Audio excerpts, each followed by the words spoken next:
Narito kung paano nagpahayag ng kanilang pagbubunyi at pasasalamat ang mga celebrity sa kanilang pagkapanalo sa 2025 elections. The Philippine Showbiz List presents reaksyon ng mga celebrity sa kanilang pagkapanalo sa 2025 elections. ER Ejercito. Nagpahayag si ER ng pasasalamat sa kanyang mga kababayan sa pagsanhan sa pamamagitan ng kanyang official Facebook account. Ipinabatid niya kanyang taus-pusong pasasalamat sa patuloy na tiwala at pagmamahal ng mga mamamayan sa kanyang mga serbisyong ipinagkakaloob. Ipinangako rin niya na magpapatuloy ang alagang ehersito sa loob ng 24 oras mula Lunes hanggang Linggo bilang bahagi ng kanyang dedikasyon sa walang patid na serbisyo sa bayan. Lani Mercado. Nagbahagi ng mensahe si Lani Mercado sa kanyang official Facebook account. Ipinahayag niya ang taus-pusong pasasalamat sa mga Bacooreño na muling nagtiwala sa kanya upang magsilbi bilang congresswoman ng 2nd distrito ng Cavite. Sa araw ng kanyang proklamasyon, ibinahagi niya kanyang kagalakan at pangakong isa sa puso ang kanyang tungkulin bilang mambabatas at bilang ina ng mga mamamayan ng Bacoor. Hinikayat din niya ang lahat na magkaisa at magtulungan para sa kabubuti ng bawat pamilya, ng komunidad at ng buong lungsod. Buong puso niyang ipinahayag na isang karangalan para sa kanya ang muling makapaglingkod sa kanyang mga kababayan. Jolo Revilla. Nagbahagi ng mensahe si Jolo Revilla sa kanyang official Facebook account bilang pasasalamat sa muling pagtitiwala sa kanya ng mga mamamayan ng unang distrito na lalawigan ng Cavite. Ayon sa kanya, patunay ang tagumpay na ito na nararamdaman at nakikita ng kanyang mga kababayan ang sama-samang pagsisikap ng kanilang grupo upang makapaghatid ng tunay at positibong pagbabago sa distrito. Ipinahayag niyang gagamitin nila ang tiwalang ito upang higit pang paigtingin ang paggawa ng mga batas at pagpapatupad ng mga proyektong nakatuon sa edukasyon, kalusugan, trabaho, infrastruktura at kaunlaran. Nagpasalamat din siya sa patuloy na pagmamahal at suporta hindi lamang sa kanya kundi pati na rin kay Senator Ramon Bong Revilla Jr. at sa Agimat Party List. Muli rin siyang nanawagan ng pagkakaisa para sa layuning makamit ang isang mas payapa, mas masaya at mas maunlad na unang distrito para sa bawat Caviteño. Buong pagmamalaki niyang inihayag na narito muli si Jolo, ang inyong kongresista sa unang distrito na laging handang maglingkod para sa kanyang mga boss. Gian Soto. Nagbigay ng mensahe si Gian Soto sa Facebook matapos ang kanyang tagumpay sa halalan bilang Vice Mayor ng Quezon City. Ipinahayag niya ang kanyang taus-pusong pasasalamat sa 938,686 na mamamayan na muling nagtiwala at sumuporta sa kanya. Angelo De Leon.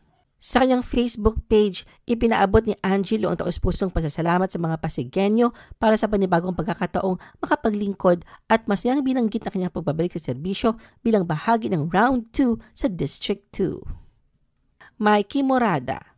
Nagpasalamat si Mikey Morada sa kanyang Facebook account. Taus-puso niyang iniaalay ang pasasalamat sa kanyang mga kababayan, pamilya, kasabahan at supporters sa tiwalang ibinigay sa kanya. Nangako siyang pagsisilbihan ng tapat at hihingi ng gabay sa Panginoon para magampanan ang tungkulin. Nagpasalamat din siya kay Alex Gonzaga na kanyang asawa sa walang sawang suporta at pagiging tulay sa mga programa para sa kanilang mga kababayan. Isko Moreno. Sa kanyang official statement, matapos siyang manalo bilang mayor ng lungsod ng Maynila, ipinahayag ni Isko ang kanyang lubos na pasasalamat sa lahat ng mamamayan ng lungsod na nagtiwala at muling nagbigay sa kanya ng mandato. Ayon sa kanya, utang niya sa taumbayan ang panalo at sisikapin niyang pagbutihin pa ang kanyang pamumuno para sa kabubuti ng Maynila. Hiniling din ni Isko sa kanyang mga supporters na palamigin ang damdamin, iwasan ang pagtatalo at iwasan ang hidwaan. Sa halip, binigyang diin niya ang pangangailangang magkaisa at magtulungan upang muling mapaunlad at mapaganda ang lungsod ng Maynila. Joaquin Dumagoso. Sa kanyang official Facebook account, ipinahayag ni Joaquin ang kanyang taus-pusong pasasalamat sa mga taga-Tondo, lalo na sa mga kabataan sa ipinakita nilang suporta at tiwala sa kanyang kandidatura. Nagpasalamat siya sa Diyos sa pagkakataong makapagsilbi at tiniyak sa kanyang mga supporters na hindi niya ikahihiya ang tiwalang ibinigay sa kanya. Lucy Torres Gomez. Sa kanyang talumpati matapos ang proklamasyon, buong puso niyang inialay ang tagumpay sa Diyos at binalikan ang naging paglalakbay ng kanyang buong political team. Ipinahayag ni Lucy ang matibay na pananalig na ang tagumpay ng kanilang grupo ay bunga ng patuloy na paggabay ng Diyos sa kabila ng mga pagsubok na kanilang hinarap. Richard Gomez. Matapos ang kanyang tagumpay sa halalan, nanawagan si Leyte 4th District Representative Richard Gomez kina Pangulong Bongbong Marcos at sa Philippine National Police na paigtingin ang kampanya laban sa ilegal na droga, lalo na sa kasalukuyang panahon. Aiko Melendez. Sa kanyang Instagram account, ibinahagi ni Aiko ang ilang larawan mula sa kanyang proklamasyon at ipinaabot ang pasasalamat sa lahat ng sumuporta sa kanyang kandidatura, lalo na sa kanyang pamilya na naging sandigan niya sa buong kampanya. James Yap. Nag-post si James Yap sa kanyang Instagram account matapos ang kanyang pagkapanalo bilang konsihal ng San Juan City. Ipinahayag niya ang kanyang pasasalamat sa mga tagalungsod para sa patuloy na suporta. Ervic Vihandre. Nag-post si Ervic sa kanyang official Facebook account matapos siyang official ideklarang konsihal ng lungsod ng San Juan ng Commission on Elections. Ipinahayag ni Ervic ang kanyang taos-pusong pasasalamat sa tiwala, suporta at pagmamahal ng mga mamamayan ng San Juan. Kai Cortez. Matapos sa kanyang tagumpay bilang konsihal ng Taytay Rizal, taos-puso nagpasalamat si Kai sa kanyang pinsan para sa ibinahaging talento at suporta sa kanyang kampanya. Ayon kay Kai, labis na kanyang pasasalamat sa puso at galing na ibinuhos sa kanyang pinsan sa paggawa ng campaign jingle. Kiko Rustia. Buong pusong nagpasalamat si Kiko sa bawat Pasigueño na naging bahagi ng kanyang tagumpay. Ayon sa kanya, ang bawat palakpak, dasal at sigaw ng suporta mula sa mga mamamayan ang tunay na naging lakas ng Pasig. Aaron Villaflor. Nagbahagi ng pasasalamat si Aaron sa kanyang opisyal na Facebook account matapos siyang manalo bilang board member ng lalawigan ng Tarlac. Ipinahayag niya kanyang taos-pusong pasasalamat sa tiwala at suporta na ibinigay sa kanya ng mga mamamayan sa buong panahon ng kampanya. Angelica Jones. Nagpahayag ng taos-pusong pasasalamat si Angelica Jones sa kanyang Facebook account matapos siyang manalo bilang board member ng 2nd distrito ng Laguna. Ayon sa kanya, buong puso siya nagpapasalamat sa Panginoon sa paggabay at pagprotekta sa kanya sa buong panahon ng laban. Jason Abalos. Nagbahagi ng mensahe si Jason sa kanyang official Facebook account matapos siyang muling mahalal bilang board member ng 2nd distrito ng Nueva Ecija. Ayon sa kanya, muling napatunayan ng mga taga Nueva Ecija na maaaring magwagi ang isang kandidatong may integridad kahit wala itong malakas na makinarya. Nenya Jose Cambao. Matapos manalo, nagpasalamat si Nina sa mga taga-Bayambang sa isang mensahe na puno ng pasasalamat at kababaang loob. Ipinahayag niya kanyang taos-pusong pasasalamat sa mga sumuporta at nagtiwala sa kanyang advokasya para sa mabuting pamamahala at integridad. Laren Bautista. Matapos mahalal para sa 2nd termino bilang councilor ng Laguna, nag-post si Laren sa kanyang official Facebook account bilang pasasalamat. Ayon sa kanya, mas pagbubutihin pa nila ang serbisyo sa 2nd termino. JC Parker.